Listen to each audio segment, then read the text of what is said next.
weekend, they pick a cover model.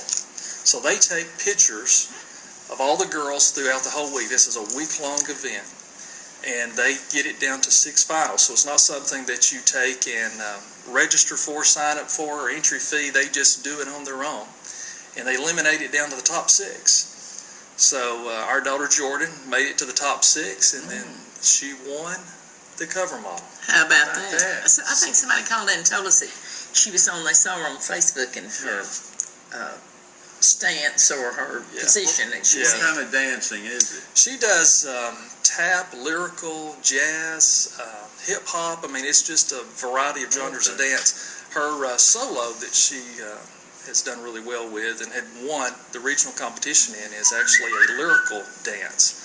But they train hard. I mean, they're doing their summer intensive training right now. They started Monday back, so they got about 2 weeks off. So we were at that. So I missed the sunset on the pond the last round. And what grade is she in? She'll be a junior.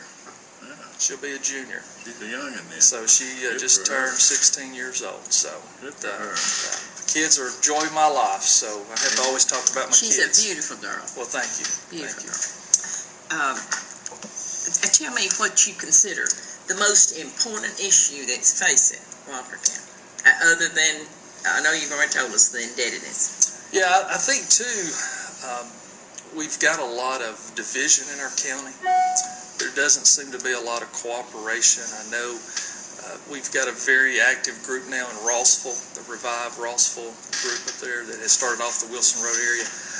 They're just crying out for unity and support, people coming together, working together. So I think once we tackle the budget issue, which is going to, hopefully we can do in the first 90 days, I think we got to start looking at how we can collaborate and work together and start solving the problems that we have in the county.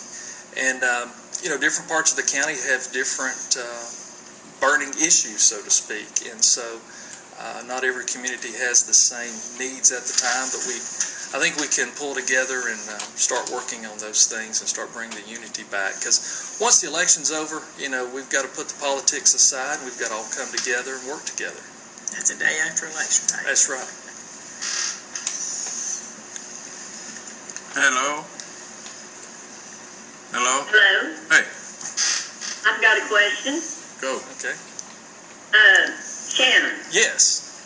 I'm going to call it the Durham project up on the mountain. Yes. One says it's been paid off, and then Mr. Lamb, if I'm not mistaken, said we still owe the $70,000, I think he said. Do you know which is the truth? I know as of about 3 weeks ago, Jill Weiss checked into that, and she forwarded me a copy of the notice back from the state, and it had not been paid at that time. What I had read was $76,000 in fines on that Durham project. Unless something has happened in the last, say, 30 days or less, up to that point it had not. And when that issue went back, I think it was 2011 or 12? Mm-hmm.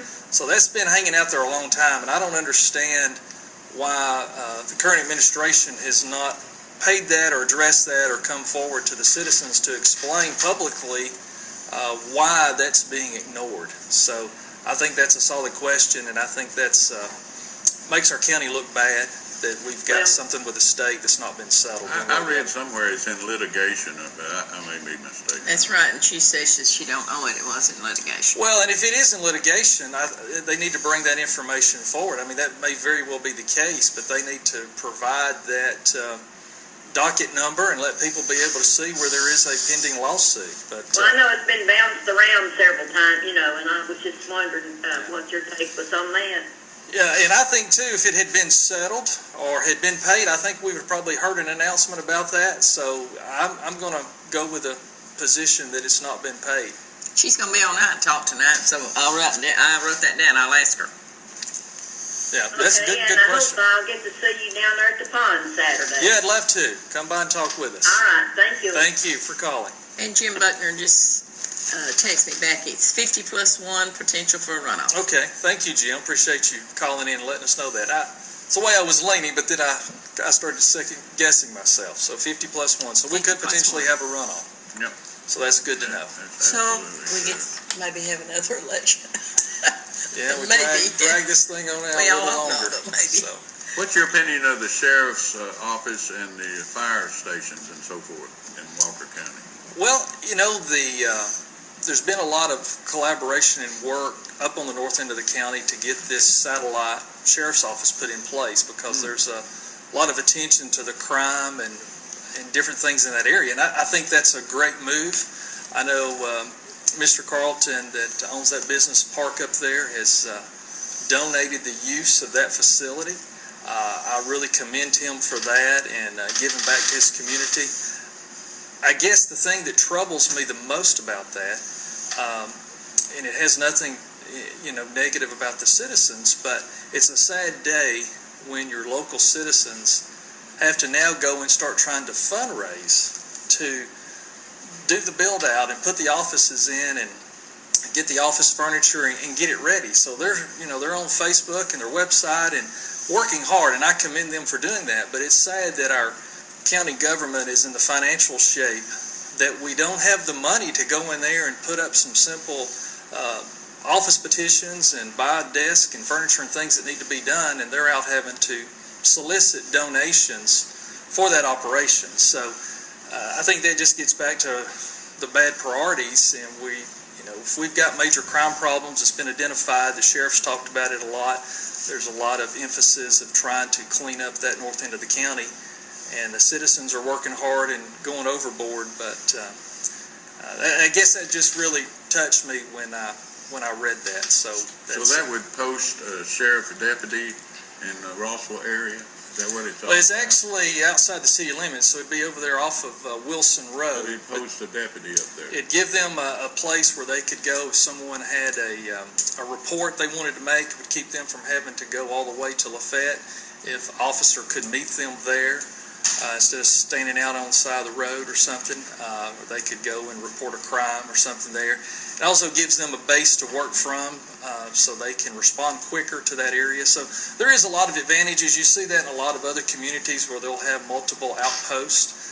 City of Chattanooga has added several over the time. So I think it's a great idea, and I think there was a lot of collaboration to get it done.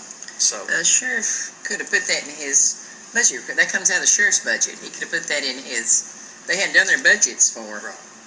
Yeah, have turned I in guess- October. I guess they could have delayed the build out of that and waited till the October 1st fiscal year and put that off. But I think that would have been an opportunity for the current administration to step up and say, hey, this is important. This is not in the budget. We've got some contingency, or we have some savings or whatever, and could have stepped up and said, let's make this happen and let's get it done. So you're going to have things like that come up, and that's why in any large operation especially, you've got to have that flexibility and contingency. And they say that's one of the reasons that a sole commissioner can be successful is they do have that flexibility to make those quick decisions and to be able to move things fast. So I guess, I don't want to throw salt on something there that seems to be coming together. I know David Roden and Jim Hill and a lot of the folks up in that area have really worked hard, and they are really committed to cleaning up and taking back their community, and we need to see more of that across our county. And I think people, when they get engaged and get motivated and take up their own time, that we can do a lot of positive things. They were going to do that out in front of the Walker County tax office on McFarland Avenue. Yeah, and I think they run into just space issues there when they put They that were going to do office that in. several years ago. They talked about that. Remember that, Alvin, before they did that? Hello, All right. caller. Yeah, very nice call in. And do you ever foresee a new sheriff, like jail and all that, maybe located in Rock Springs? Everything else is located up there. Yeah, I think that would be a nice In dream. a way, Yeah, I think that's probably a need for Walker County. Yeah, I know that jail has got some repair and maintenance issues. I know they were looking, or maybe have started, I'm not sure about, it needed a new roof. It's real tight, cramped conditions down there. That would be something that would need to be studied and looked at, and maybe potentially at some point put on a SPLOST referendum that would be the way you would fund something like that, is through a splosh. Yeah, I know, but I just, just everything else moving up there, so. Yeah. Probably more convenient to some people. Yeah, I'm sure the sheriff would love to have his office and operations and jail and all in the center of the county. I mean, I'm sure they would love that. But you're probably looking at a $20 or $25 million project. Wouldn't surprise me to meet the new standards. And let me tell you something. There's nothing that makes me no matter than what these people keep sinking money in these old flat tar roofs on these buildings. You never can get them fixed. Yeah, that's true. They don't last long, do they? They don't last long, no. And I think that's what that's got down there, ain't it? I think you're right. I believe it is a flat tar roof type. They finally got smart on the courthouse and put one up, cable roof on it. Right. That was a smart move. It sure was. Yeah, smart Is that move. the only jail that Walker County's ever had? Well, no, there was a couple before that. Yeah, I think they've been in some different locations and smaller operations. I never thought about that. But One was on the square, 1800. yeah, I think over time that has evolved. And But that's been there since they hung that last guy that was hung at jail head. Wasn't that big, but it's been there. I took Johnny Cash to that one. That's been a long time ago. That last guy got hung in Walker County. Baker, I think was his name. That's one thing. Well, he was hung at that jail. Our Sheriff Steve Wilson, he's a history buff, and he's done a lot of research on the prior sheriffs and That'd be a good jails. show to bring him on here and ask him about that. And as you say, there's been some hangings in Walker County back in the day, and so he's got a lot of really neat information that I was at a presentation he did one time back earlier this year, and he's got a lot of good information on that. So that would make a great show. Yeah, the Culpepper has too. First guy who hung in Georgia was hung up here at Crawford Springs. License hung in the foot in Georgia. What he said. But first one ever hung in Georgia hung in Walker County too. So, All right. Thank you. okay, y'all have a good day. You too. Thanks a lot. Are you for a splash? Yes, I think a splosh is a very important tool for any community to do those major type projects. The problem that we've got now, we've had in other splosh times, is the splosh is not being used appropriately. It's on the referendum of how much money is allocated for each of these projects. I'm in the middle of a project right now. I'm still the chairman of the regional library system.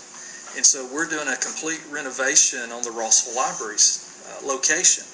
And we're going in and completely gutting the inside of the building and putting in new heating and air system, new ceiling. And we should have had $400,000 still left in our splosh for the Rossville Library renovation. That's what it was for. Our business manager at our region office submitted an invoice back a couple of months ago to the commissioner's office. I think it was a little over $2,200 that we needed to pay the architect. And we got an email back from the CPA there and said all the splosh money had been spent on the industrial park. And so here we thought we had $400,000 to spend on Rossville out of the county splosh money for capital improvements, and we're being told that money's gone. So there's been some mistrust and misappropriation of funds there. Fortunately, we've been able to acquire some USDA grants, and also we got a state grant through the library system that come from the governor's office. And so we've got still about a $425,000 project. But we're a little bit short on our funding to actually get started, but we're going to have to be doing some local fundraising to raise those additional funds. But it's going to turn out to be a great project, and our local board's done a lot of work. The city's been very involved in helping us with this, and so we're going to get it done. We're going to move forward, but it is disappointing that we didn't get that appropriation. Splosh, when you approve the splosh, it's anticipating a certain amount of money coming in, like $45 million or whatever. Sometimes you hit that goal, sometimes you don't. Right. But the projects are laid out, I think, for the anticipation of $45 million. And sometimes you don't meet that goal. I don't know. I'm just saying. And sometimes you meet it, you don't use all that money for that project, so there's something in stipulation about if you don't use it for, let's just say I was gonna build a railroad and I needed $20,000, not $200,000. And I didn't use all, Right. you know, it was for $200,000, didn't use all of it. There's some kind of stipulation